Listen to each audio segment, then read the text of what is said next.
नमस्कार, capital TV में आपका स्वागत है। 2010 में सोनिया गांधी, मनमोहन सिंह की सरकार ने कानून को देश पे लागू किया, FCRA कानून, फॉरेन कंट्रीब्यूशन रेगुलेशन एक्ट। और इस कानून के जरिए ये तय किया गया कि कौन लोग, कौन संस्था, कैसे लोग विदेश से हिंदुस्तान पैसे ला सकते हैं चंदे के नाम पे। तो कई सारे NGOs इस देश में कुकुरमुत्ते की तरह पैदा हो गए। 5 स्टार कल्चर NGO में समाज सेवा 5 स्टार स्टाइल में। लेकिन धीरे धीरे ये कई सारे कुकर्म का अड्डा बनता चला गया। अभी आपने सुना होगा कि मोदी सरकार ने कई सारे NGOs के ऊपर एक्शन लिए हैं। अब सवाल ये है कि ये कानून लाया क्यों गया, कानून कैसे पथभ्रष्ट हो गया, इसका इस्तेमाल किस तरीके से होने लगा। और कानून तो बन गया, कानून तो कानून है, उसको बदला नहीं जा सकता। लेकिन ऐसे में सुप्रीम कोर्ट के अधिवक्ता अश्विनी उपाध्याय जी ने एक PIL दायर की और इस पूरे प्रकरण के ऊपर जो सवाल उठाए हैं उसको जानना और समझना इतना इम्पॉर्टेंट है कि आप इसकी सच्चाई जानेंगे, समझेंगे, आपके भी होश उड़ जाएंगे। और इसीलिए आज फिर से हमने स्टूडियो में उनको बुलाया है। अश्विनी जी, आपका बहुत बहुत स्वागत है। बहुत बहुत आभार मनीष जी। आप तो एक एक कानून को उठा करके सुप्रीम कोर्ट आप पहुंच जाते हैं। ये FCRA का बवाल क्या है? यही तो दुख की बात है कि जिसको वेतन भत्ता, गाड़ी, बंगला, पेंशन, नौकर चाकर मिलते हैं अच्छा कानून बनाने के लिए, वो घटिया कानून बनाते हैं। और हम अपने घर से पैसा खर्च करके, प्राइवेट मैटर छोड़ के उन एक एक कानूनों को चैलेंज करते हैं। आज भी मनीष जी, मैं 2014 की वैगनार से चलता हूँ और 2014 की वैगनार अब जून में बदलने जा रहा हूँ क्योंकि उसका 15 साल पूरा हो जाएगा। 1 जुलाई के बाद उसको मैं लेके निकल नहीं सकता हूँ कानूनन। इसलिए अब मैं एक दूसरी गाड़ी की खरीदने की कोशिश कर रहा हूँ कि खरीद। आपने अच्छा किया, पेट्रोल गाड़ी ले लिया आपने। डीजल ले ली होती तो 5 साल पहले ही बदलना होता।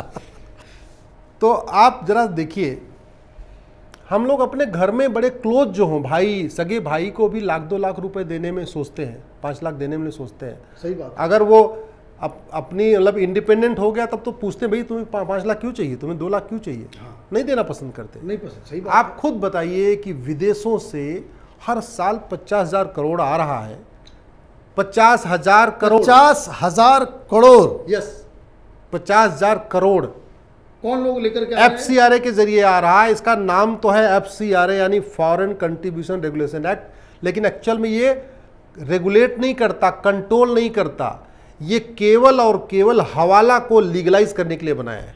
Oh my God. जिनकी फंडिंग पहले हवाला से होती थी, तो 2010 में सरकार को दिमाग में आया कि हो सकता है 2014 में हमारी सरकार ना आए तो हमारे जो पालतू हमारे NGO हैं जो हमारे लिए काम करते हैं, इनकी फंडिंग न बंद हो जाए, आगे इस काम न कर पाए ठीक से, तो एक काम करो, एक कानून बनाओ, इन सबको FCRA दिला दो। तो देश विरोधी जितने भी NGO हैं सब FCRA के जरिए, चाहे वो माओवादियों का समर्थन करने वाले हैं, चाहे नक्सलियों का समर्थन करने वाले हैं, कश्मीरी अलगाववादियों का समर्थन करने वाले हैं, कट्टरपंथियों का समर्थन करने वाले हैं, या जो मिशनरियां हैं, कन्वर्जन काम करने का, सबकी फंडिंग FCRA से हो रही है। और 50,000 करोड़ के आसपास आ रहा है। हवाला की फंडिंग अभी खत्म नहीं, हवाला वाले भी आ रही है, हवाला की फंडिंग भी चल रही है, लेकिन FCRA लीगलाइज हो गया, उनको कानून का सहारा मिल गया। तो इस देश में मैं तो ऐसे ऐसे सांसदों को जानता हूं, भूतपूर्व सांसदों को जो अब सांसद नहीं है, उन्होंने अपना NGO बना लिया है, उनको मोटा पैसा आ रहा है FCRA के जरिए, और दिन भर केवल दलित बनाम संवर्ण करते हैं ट्विटर पे और फेसबुक पे।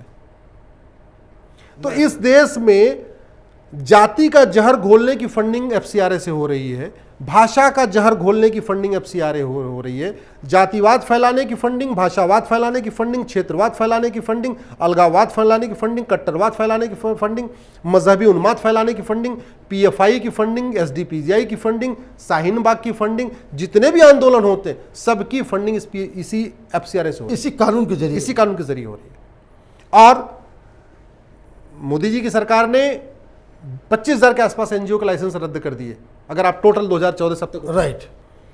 लेकिन मेरा व्यक्तिगत मत यह है कि अगर आपने जो आपका घर का जो मेन गेट है, जहां एक ही गेट है, उस गेट पे आपने अगर सांप को मार के वापस भेज दिया तो पूरा घर सुरक्षित है, और गेट पे आपको एक ही आदमी चाहिए पहरेदारी करने के लिए। लेकिन सांप एक बार आपके घर में घुस गया, फिर तो दिक्कत फिर तो ये नहीं पता ना कि किचन में छिप गया, कि ड्राइंग रूम में गया, कि बेडरूम में गया, कि कहां चला गया, और कितनी संख्या में वो, कितनी संख्या में वहां संख्या बढ़ गया। अगर साल 2 साल और रह गया तो पता नहीं और क्या क्या कर देगा, और क्या क्या कर देगा। सही बात है। तो इसलिए मैं कह रहा हूं कि इस अब एनजीओ के लाइसेंस कैंसिल करने से बात नहीं बनेगी। इसलिए मैं कह रहा हूं ये कानून खत्म होना चाहिए। अगर मनीष जी अच्छा काम कर रहे हैं, मैं अच्छा काम कर रहा हूं, तो मुझे अगर किसी को अमेरिका में देना है तो सीधे मेरे अकाउंट में दे देगा ना, मैं अपने एनजीओ के माध्यम से क्यों लूं। सही बात है। अगर मैं ईमानदारी से काम करता हूं, कोई मुझे डोनेट करना चाहता है तो मुझे सीधे खाते में दे दे। अगर मैं लेना चाहूंगा तो लूंगा, नहीं लेना चाहूंगा नहीं लूंगा। एनजीओ के माध्यम से क्यों लेना। अब हो क्या रहा है कि इस एनजीओ को 50,000 करोड़ की फंडिंग आ रही है, 20 करोड़ की किसी को 20 करोड़ की फंडिंग आ रही है, किसी को 30 करोड़ की फंडिंग आ रही है, किसी को 40 करोड़ की फंडिंग आ रही है, कितनी सारी पीआईएल फाइल करने की फंडिंग हो रही है। क्या बात कर रहे हैं। ये हिजाब वाले मामले में आपको पता है कितनी पीआईएल फाइल हुई थी। सीए कानून के खिलाफ 256 पीआईएल है सुप्रीम कोर्ट में। आज तक किसी कानून के खिलाफ 256 पीआईएल नहीं आई है, 256 पीआईएल। और ऐसा कानून जिसके हिंदुस्तान के मुसलमानों को लेना देना नहीं, 256 पीआईएल है। आपको क्या लगता है मुफ्त में लड़ रहे हैं सारे केस। और बड़े बड़े दिग्गज खड़े होते हैं, उसमें कई सारे भूतपूर्व गृह मंत्री, कानून मंत्री, एचआरडी मिनिस्टर और ऐसे विदेश मंत्री आके वो उसमें अपीयर करते हैं। कैसे अपीयर कर रहे हैं, कोई मुफ्त में तो वो करते नहीं, वो तो 10 लाख रुपए लिए बिना वो अपने चैम्बर से बाहर कदम नहीं रखते। कहाँ से पैसा आ रहा है। पीएफआई की जितनी फंडिंग हो रही है सारी की सारी इसी से हो रही है। तो हमारे सनातन संस्कृति को बहुत बड़ा खतरा हो गया इस हवाला से, एफसीआरए से बहुत बड़ा खतरा है। सनातन विरोधी एक भी कार्य मनीष जी ऐसा नहीं है जिसकी फंडिंग एफसीआरए से नहीं हो रही है, और एक भी ऐसा कार्य नहीं जो फ्री में होता। मैं भी आपको बताऊं, देश विरोधी एक भी कार्य मुफ्त में नहीं होता। जासूसों की फंडिंग होती है एफसीआरए से, जो देश के लिए जासूसी करते हैं। Oh my God. हाँ, देश में जितने गद्दार हैं, देशद्रोही हैं, उनकी फंडिंग हो रही है। मैं ऐसे कम से कम, आप अगर ट्विटर पे हैं, आप दर्शक अच्छी तरीके से समझ जाएंगे कि जो ये जाति का जहर कौन कौन घोलता है। मैं नाम नहीं लूंगा, आप भी जानते हैं। उसमें कई सारे बड़े ट्विटर हैंडल हैं। कोई प्रोफेसर लिखता है, प्रोफेसर बंडल लिखता है, ऐसे ऐसे पता नहीं क्या क्या लिखते हैं। ये सारे के सारे एनजीओ से पालित पोषित हैं। इनके एनजीओ को विदेशी पैसा आ रहा है केवल और केवल भारत में अगड़ा बनाम पछड़ा करने के लिए, दलित बनाम सवर्ण करने के लिए, हिंदू वर्सेस मुसलमान करने के लिए, सिख वर्सेस हिंदू करने के लिए, सारा यही काम चल रहा है। खालिस्तानियों की पूरी की, आपने अच्छा हुआ आपने सिख का नाम ले लिया, खालिस्तानियों की 90% फंडिंग इस एफसीआरए से हो रही है। आप एफसीआरए खत्म कर दीजिए, विदेशी फंडिंग खत्म कर दीजिए, मैं कह रहा हूं 6 महीने के अंदर खालिस्तान दम तोड़ देगा। आप एफसीआरए खत्म कर दीजिए, हवाला के जरिए, जो 2 तरीके की फंडिंग होती है, खाड़ी देशों से हवाला के जरिए भी आती है, हाँ। और पश्चिम देशों से एफसीआरए के जरिए आती है। 2 तरीके की फंडिंग होती है। ज्यादातर जिहादियों की फंडिंग हवाला से होती है, लेकिन मिशनरियों की ज्यादा फंडिंग एफसीआरए से होती है। ठीक है, तो आप हवाला के खिलाफ कठोर कानून बनाइए फांसी देने के लिए। जो हवालाबाजी करेगा साले फांसी देंगे, इसको फांसी देंगे और इसकी 100% प्रॉपर्टी जब्त करेंगे। और दूसरा, एफसीआरए खत्म कर दीजिए। मैं गारंटी के साथ कहता हूं, एफसीआरए खत्म करते ही आपका माओवाद दम तोड़ देगा। एफसीआरए हवाला खत्म करते ही नक्सलवाद दम तोड़ देगा। एफसीआरए खत्म करने, ये जगह जगह चर्च बन रहे हैं, ये 80% रुक जाएंगे। आप एफसीआरए विदेशी फंडिंग रोक दीजिए जो एफसीआरए हवाला के जरिए हो रही है, खालिस्तान दम तोड़ देगा। ये तो पूरा रैकेट है। मैं तो आपने सही याद दिलाया कि नक्सलियों की बात, बड़े बड़े नक्सली, वो बहुत सारे आजकल सोशल मीडिया में आप देखिए उस तरह के मीडिया ऑर्गेनाइजेशंस खड़े हो गए हैं। उनको विदेश से पैसा आता है, एफसीआरए के जरिए आता है, और पैसा ये नक्सलियों के नेताओं के पॉकेट में चला जाता है। ट्विटर पे ट्रेंडिंग करने के लिए फंडिंग होती है। देश विरोधी हैंडल को ट्रेंड कराना है ट्विटर पे, जिससे इंटरनेशनल न्यूज बने, उसके लिए फंडिंग आती है। Tool kit. फेसबुक पे पोस्ट लिखने की फंडिंग आती है, बाकायदा उनको पैसा मिल रहा है। मैं ऐसे कई लोगों को जानता हूं जो कोई काम नहीं करते, बेरोजगार हैं, एक्चुअल में उनके पास कोई काम नहीं है, लेकिन वो 3 बेडरूम 4 बेडरूम के मालिक बने हुए हैं, क्योंकि उनको बाहर से पैसा आ रहा है। वो उसमें कुछ पत्रकार हैं, कुछ पत्रकारिणी भी हैं, ठीक है, कुछ भूतपूर्व सांसद भी हैं, कुछ अपने आप को प्रोफेसर भी लिखते हैं अपने ट्विटर हैंडल। वैसे हैं बेरोजगार। हाँ, है बेरोजगार। वो कोई काम धंधा नहीं उनके पास, कोई काम नहीं, लेकिन 5 स्टार लाइफ जी रहे हैं एकदम। वो ट्विटर पे देश विरोधी ट्वीट करने के लिए पैसा लेते हैं। दलित बनाम श्रवण करने के लिए पैसा लेते हैं, ट्वीट करने के लिए पैसा लेते हैं, फेसबुक पे पोस्ट लिखने के लिए पैसा लिखते हैं। कुछ तो मैं ऐसे पत्रकारों को जानता हूं जो आज की डेट में बेरोजगार हैं, लेकिन वो भारतीय अखबारों में और विदेशी अखबारों में आर्टिकल लिखने के लिए मोटा पैसा लेते हैं और लेती हैं दोनों। अब ये बताइए कि फिर आप सुप्रीम कोर्ट में क्या प्ली करके लेके गए हैं? हमारा ये प्ली करना है, हमारी जो दलील ये है, ये FCRA देश के खिलाफ एक जहर का काम कर रहा है, देश के खिलाफ ये कैंसर बढ़ा रहा है। क्योंकि आपको मैंने बता दिया जितनी भी गतिविधियां हैं, बंगाल से लेके कश्मीर तक, छत्तीसगढ़ के माओवादियों से लेके आप इधर पंजाब के खालिस्तान तक, जितनी भी गतिविधियां हैं, एक भी ऐसा काम नहीं है जिसकी फंडिंग खाड़ी देशों से हवाला के जरिए नहीं हो रही है या पश्चिम देशों से FCRA के जरिए। तो जब एक कहावत है गांव में कि आप गैस की पाइप काट दीजिए, चूल्हा बंद हो जाएगा। राइट। तो ये गैस की पाइप यानी जो उनको मोटा माल आ रहा है, वो पैसे के लिए काम कर रहे हैं और पैसे के लिए बड़ी ईमानदारी से काम कर रहे हैं। मैं ऐसे ऐसे कुछ वकीलों को जानता हूं जो एक्चुअल उनकी कोई प्रैक्टिस नहीं चलती है, लेकिन वो मर्सिडीज से चलते हैं, बस मर्सिडीज से चलते हैं। कैसे? बाहर से उन्होंने एक NGO बना लिया, फला फला फला, ह्यूमन राइट, ये राइट, वो राइट, लीगल राइट, और एक नाम। आजकल NGO बनाना बहुत आसान है, कोई बहुत बड़ी दिक्कत नहीं। सोसाइटी रजिस्ट्रेशन में तो आप 3 आदमी मिलकर अपना सोसाइटी रजिस्ट्रेशन करा लीजिए। अच्छा, तो इसमें अभी तक कहाँ तक ये मसला गया है? सुनवाई हुई है? कब सुनवाई होगी? क्या इसका टाइमलाइन है? चूँकि कोरोना काल के दौरान कोर्ट साल डिस्टर्ब थी, इसलिए इस पर सुनवाई नहीं हो पाई है। लेकिन मैं तो पहले आग्रह ये करूँगा कि इसको देश के लोग समझें। राइट। सबसे पहले जन जागरण जरूरी है। ये बात सरकार तक भी पहुँचे, सरकार के सांसदों तक पहुँचे, विधायकों तक पहुँचे, हर जगह से पहुँचे। क्योंकि आप ये देखिए, मैं आपको एक दूसरा एग्जाम्पल देता हूँ इसका, इस पूरे खेल का। बंगाल के बॉर्डर पे एक बहुत बड़ा सिंडिकेट है घुसपैठ माफियाओं का। राइट। उनको बाकायदा हवाला के जरिए, FCRA के जरिए पैसा मिलता है वहां से रोहिंग्या और बांग्लादेशी को इंटर कराने के लिए। जितने लोगों को इंटर कराते हैं उनको 10,000 रुपये मिलता है पर पर्सन। अब आप समझिए कि ये कितना बड़ा खतरा है।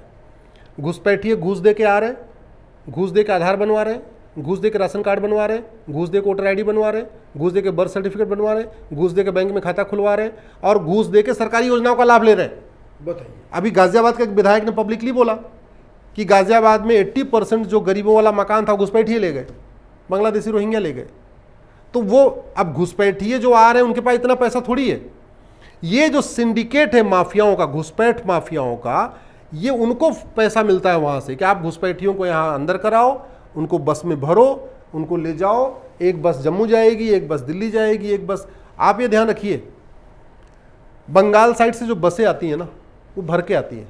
कभी नोटिस करिएगा आप, लिखा रहता है टूर एंड ट्रेवल, ऐसे ऐसे कुछ नाम लिखा रहता है, और जाती हैं तो खाली जाती हैं। ये बहुत गंभीर बात बता रहा हूँ आपको। जो वहाँ से बसें आती हैं भर के आती हैं, इधर से वापस जाती हैं खाली। ये बांग्लादेशी रोहिंग्या उसको जो है अपनी अपनी जगह पे पहुंचा देने का, उनको वहाँ पैसा मिलता है इस हवाला के जरिए, FCRA के जरिए। वो वहाँ पे बॉर्डर पे सांठगांठ करके उनको एंटर कराते हैं, बॉर्डर वालों को भी पैसा देते हैं। ये भी इसमें कोई कड़वी सच्चाई है। बिल्कुल सही बात, कड़वी सच्चाई है। हाँ। बॉर्डर पे पैसा दे के उनको अंदर कराया, उसके बाद वो पूरा पैकेज उनको वहाँ से मिल रहा है। पूरा उनको पैसा लिया, बस में भरा, उनको ले आया, अजमेर छोड़ दिया, जम्मू छोड़ दिया, पटियाला छोड़ दिया, चंडीगढ़ छोड़ दिया, हिमाचल। अब तो हिमाचल में बस आ रहे हैं इस समय। उन एरियाज में जहां घुसपैठिए नहीं रहते थे, उस एरिया में बसें वो जा रही हैं। उत्तराखंड के पौड़ी, गढ़वाल, चमोली के एरिया में जाकर उनको बांग्लादेशी रोहिंग्याओं को बसाया जा रहा है। आपके हिमाचल में बसाया जा रहा है, वहाँ उनको ले जाते हैं। और फिर हमारे जो सरकारी बाबू हैं, वो कोई 2,000 रुपये देकर उनका लेके आधार बना देता है, कोई 2,000 रुपये लेकर उनका बर्थ सर्टिफिकेट बना देता है, कोई 4,000 रुपये लेकर ड्राइविंग लाइसेंस बनवा देता है। तो इसलिए मैं कहता हूँ हमारे देश को, हमारी संस्कृति को जो सबसे बड़ा खतरा है मनीष जी, वो भ्रष्टाचार, हवाला, FCRA से है। वो तो 2,000 रुपये लेके 3,000 रुपये लेके आधार बनवा देते हैं। लेकिन आप समझिए ना, जैसे एक डॉक्यूमेंट बना, पहला डॉक्यूमेंट होता है आधार, उसके बनते ही राशन कार्ड, जब 2 डॉक्यूमेंट हो गया तो तीसरा डॉक्यूमेंट पैन। और इसमें ज़्यादातर NGO जो 25,000 के आसपास जो बैन किए गए हैं मोदी सरकार के द्वारा, ये इतने बदमाश हैं कि ये पैसा भी लेकर के आते हैं और इनकम टैक्स का कोई ब्यौरा भी नहीं देते, और इस वजह से कागजी कार्रवाई वो पूरे नहीं कर पाए, इसलिए उनके खिलाफ एक्शन लिया जा रहा है। लेकिन अश्विनी जी जो बात कह रहे हैं वो वाकई में इन्होंने जो कहा कि इस कानून के रहते हुए ये कार्रवाई भाई एनजीओ को बैन कर देने से ये बीमारी जाने वाली नहीं है। नहीं मनीष जी, वो बैन हो गए जो अपना ऑडिट करा ही नहीं पाए। हाँ, लेकिन जो ऑडिट करा रहे हैं वो भी तो फेक ऑडिट करा रहे हैं ना भाई। उनको 5 करोड़ आता है, ऑडिटर को 5 लाख रुपए देते हैं, ऑडिटर बढ़िया रिपोर्ट बना के दे देता है, खत्म बात हो गई। जिसको 10 करोड़ आ रहा है, अगर 50 लाख रुपए ऑडिटर पे बाकी लोगों को सेटिंग करने पे खर्च हो तो खर्च कर देगा, क्या दिक्कत है? 4.5 करोड़ तो फिर भी बचा ना, तो बचा फिर भी बचा। इसलिए मैं कह रहा हूं इस देश में, आपको याद होगा असम में एनआरसी फेल हो गई। असम में पहली बार सुप्रीम कोर्ट का ऑर्डर पे एनआरसी हुई, पहली बार एनआरसी हुई, करीब 40 लाख को घुसपैठिए आइडेंटिफाई पाए गए। इतने पावरफुल है, उन्होंने दूसरी पिटीशन करवाई यहाँ पे, बड़े वकीलों को एंगेज किया सुप्रीम कोर्ट में, बोले नहीं जी अभी ठीक नहीं हुई काम को, तो थोड़ा एक और टाइम दे दो।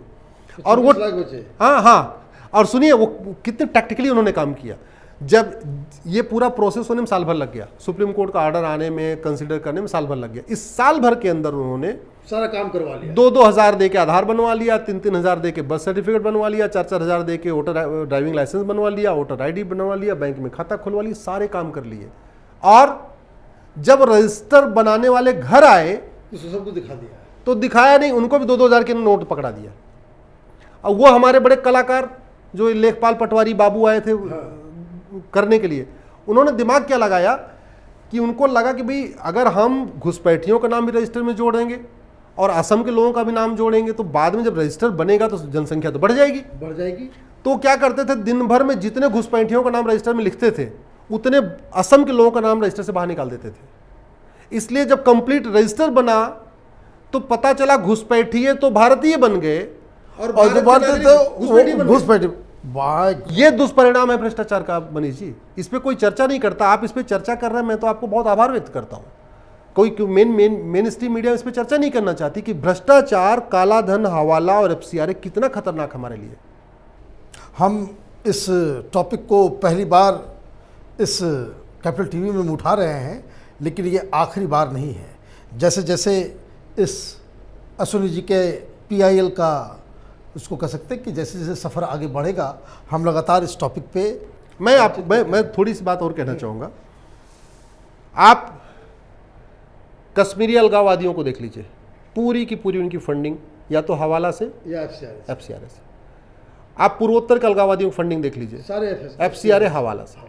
खालिस्तानियों की फंडिंग एफसीआरए हवाला, नक्सलियों की फंडिंग एफसीआरए हवाला, माओवादियों की फंडिंग एफसीआरए हवाला, पीएफआई की फंडिंग, जितने भी देश विरोधी संगठन हैं जो पूरे टारगेट लेके सनातन संस्कृति को खत्म करना चाहते हैं, सब एफसीआरए के जरिए पैसे ला रहे हैं। विदेशी पैसे से जगह जगह मज़ारें बन रही हैं, विदेशी पैसे से जगह जगह दरगाहें बन रही हैं, विदेशी पैसे से जगह जगह चर्च बन रहे हैं, विदेशी पैसे जगह जगह मदरसे बन रहे हैं, विदेशी पैसे से जगह जगह गगनचुंबी मस्जिदें बन रही हैं।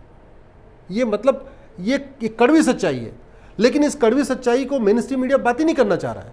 पता नहीं, समझ में नहीं आ रहा है कोई इसको कड़वी सच। अरे भाई सच है ना, सच है, इसको चर्चा करने में क्या दिक्कत है? तो इसलिए मैं कह रहा हूं कि अगर हमने इसको नहीं रोका, भाई अल्टीमेटली तो आप ये देखो ना, असम की एनआरसी फेल हो गई। अगर हमने एफसीआरए नहीं खत्म किया, हवाला खत्म नहीं किया, भ्रष्टाचार खत्म नहीं किया, मैं गारंटी के साथ कहता हूं नेशन वाइड एनआरसी फेल हो जाएगी। जैसे असम की फेल हुई, नेशन वाइड फेल हो जाएगी। और इसलिए भी फेल हो जाएगी कि इस बीच उन्होंने, घुसपैठियों ने, जब से ये शाहीन बाग वाला कांड हुआ, सीए जब आया, उसके बाद वो अलर्ट हो गए। अब सभी घुसपैठियों के पास 5-5, 6-6 कागज है। मैं आपको दिल्ली में चलिए, रंगपुरी पहाड़ी में आपको दिखाता हूं, सब घुसपैठियों के पास 5-6 कागज। इतने कागज आपके पास भी नहीं होंगे, इतने कागज हम लोगों के पास नहीं है जितने कागज बांग्लादेशियों ने बना लिया और परमानेंट अपने पास रखते हैं। हमें तो ढूंढना पड़ेगा कहाँ रखा है। हम लोग केवल ड्राइविंग लाइसेंस लेके चलते हैं, उनके पास 5-6 कागज हमेशा रेडीमेड है। कभी भी जाओ, आप मजनू का टीला चले जाओ दिल्ली, रोहिणी बवाना वाले एरिया में चले जाओ, जहांगीरपुरी वाले एरिया में चले जाओ जहाँ बवाल हुआ, शाहीन बाग वाले एरिया में चले जाओ जहाँ अभी बवाल हुआ, महिपालपुर में रंगपुरी पहाड़ी पे चले जाओ, पूरी रंगपुरी पहाड़ी उन्होंने कब्जा कर रखा है। आपके पुराने मित्र ही तो सेटल करवा रहे हैं। तो अच्छा, अब वो सेटल क्यों कर, हाँ अब आपने बहुत अच्छा किया, क्योंकि इस एफसीआरए से पॉलिटिकल पार्टियों को भी फंडिंग हो रही है। इस पॉलिटिकल पार्टी से सांसदों को फंडिंग हो रही है, इस पॉलिटिकल पार्टी से विधायकों को फंडिंग हो रही है, इस पॉलिटिकल पार्टी से सांसदों विधायकों की जो पत्नियों के नाम एनजीओ है उनको फंडिंग हो रही है और पॉलिटिकल पार्टियों को फंडिंग हो रही है। भाई सीधी सी बात है, अगर कोई एक व्यक्ति विदेशी पैसे से चुनाव लड़ेगा तो चुनाव के बाद वो विदेशी जो एजेंडा है उसको पूरा करेगा। यही है ये जो राजीव गांधी फाउंडेशन में जो कांग्रेस पार्टी चीन से पैसे ली, जिस तरीके से वो पैसे Chinese embassy, communist party of China से पैसे, ये तो उनके ऑडिट रिपोर्ट में खुद उन्होंने डिक्लेयर किया हमने इन लोगों से पैसे लिए। तो ये तो बड़ी बड़ी पार्टियों का हाल है। और एक तो अभी और बड़ा खेल चल रहा है जिसमें एक मेरी अलग पीआईएल है, यूनिफॉर्म बैंकिंग कोड। मैंने यूनिफॉर्म के नाम से मेरी करीब 25 पीआईएल है। एक मेरी पीआईएल है यूनिफॉर्म बैंकिंग कोड होना चाहिए। मैं सबसे आग्रह करूंगा, आप गूगल करिएगा uniform banking code Ashwini Upadhyay, वो दिल्ली हाई कोर्ट में है। आज की डेट में क्या हो रहा है मनीष जी, मैं पैसा लेके जाऊं पहाड़गंज के एरिया में, कनाट प्लेस के पालिका बाजार एरिया में, मैं भारत में रहते रहते वहाँ 1 करोड़ लेके जाऊं, वो 20 लाख कमीशन लेंगे, 80 लाख रुपए आपके खाते में ट्रांसफर कर देंगे, मेरा नाम कहीं नहीं आएगा, वो पैसा ऐसे लगेगा विदेश से आ रहा है, विदेश से आ रहा है। ये सिस्टम चल रहा है। दूसरा क्या चल रहा है, मुझे विदेश से पैसा चाहिए, वो विदेश से पैसा मंगा के दे देंगे, आप मुझे पैसा यहीं दे दो, वो विदेश से पैसा दिखा देंगे। तो हो क्या रहा है, हमारे पास एक टूल होता है एनईएफटी बैंकिंग टूल, एक होता है आरटीजीएस, एक होता है आईएमपीएस, ये सारे डोमेस्टिक टूल है। लेकिन आरबीआई ने इसको कंट्रोल नहीं किया, तो इस पैसे से वो उसको विदेश के लिए भी यूज कर रहे हैं। विदेश से जब पैसा आता है तो उस पर एनईएफटी आरटीजीएस नहीं होना चाहिए, उस पर आईएमटी लिखा होना चाहिए, इंटरनेशनल मनी ट्रांसफर। लेकिन आईएमटी की बजाय वो पूरा का पूरा यहीं पे पूरा ब्लैक मनी का पूरा एक जाल फैला हुआ है, तो ब्लैक मनी जनरेट हो रही है, उस ब्लैक मनी को इस तरीके से यूज हो रहा है। दूसरा, ये तो सबको पता है कि 20% हमारा बजट का 20% घूसखोरी, कमीशनखोरी, दलाली में चला जाता है। पूरे भारत का बजट 70 लाख करोड़ का है, केंद्र और राज्यों का बजट 70 लाख करोड़ है, उसका 20% का मतलब 14 लाख करोड़, यानी तो 14 लाख करोड़ रुपए हर साल भारत के अंदर घूसखोरी, कमीशनखोरी, दलाली में जा रहा है। इस 14 लाख करोड़ में से लगभग 5 लाख करोड़ भारत विरोधी कार्यों में जा रहा है। My God, with in India की बात कर रहा हूं मैं, बाहर वाला एफसीआरएस जो आ रहा है वो हवाला से आ ही रहा है। भारत के अंदर जो पैसा हुआ, भाई आप ये बताओ, हसन अली ने कितने 30-35 हजार करोड़ के टैक्स चोरी किया, कहां गया पैसा? हो गया कहां पैसा? मोइन कुरैशी ने इतना टैक्स चोरी किया, कहां गया पैसा? माल्या का पैसा समझ में आता, ठीक है उसने ये खरीदा, वो खरीदा, जहाज खरीदा, हाँ अय्याशी किया। मोइन कुरैशी वाला पैसा कहां गया? हसन अली वाला पैसा कहां गया? माल्या का पैसा समझ में आता है, ललित मोदी का पैसा समझ में आता है कि उन्होंने बड़े बड़े महल खरीदे, ये खरीदा, वो खरीदा, लेकिन उसका पैसा कहां गया? हसन अली, मोइन कुरैशी का, दाऊद के भाइयों का पैसा कहां गया जो भारत में है? तो ये केवल और केवल एक बहुत बड़ा नेक्सस, इसलिए मैं कह रहा हूं।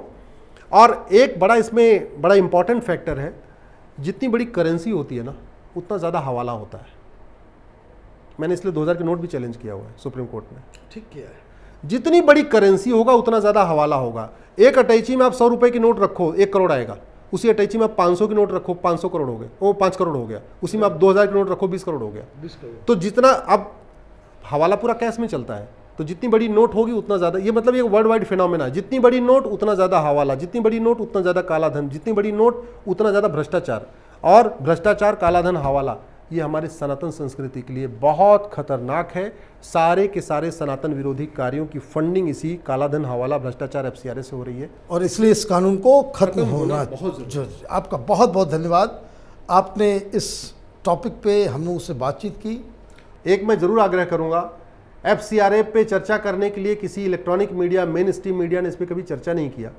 ये पहली बार मनीष जी कर रहे हैं, कैपिटल टीवी पे मैं अपनी बात रख रहा हूँ। इस वीडियो को अधिक से अधिक शेयर करिएगा, अधिक से अधिक लोगों तक पहुँचाइए, लोगों को पता चले कि समस्त देश विरोधी गतिविधियों की फंडिंग काला धन, हवाला से हो रही है। विद इन कंट्री हर साल 14-15 लाख करोड़ का ब्लैक मनी क्रिएट हो रहा है, घूसखोरी, कमीशनखोरी, दलाली के जरिए। जब तक ये बंद नहीं होगा तब तक सनातन विरोधी कार्य बंद नहीं होगा। आपका बहुत बहुत धन्यवाद। अगर ये वीडियो आपको पसंद आया हो तो आप इसे लाइक करें, शेयर करें और हमारे चैनल को ज़रूर सब्सक्राइब करें। धन्यवाद।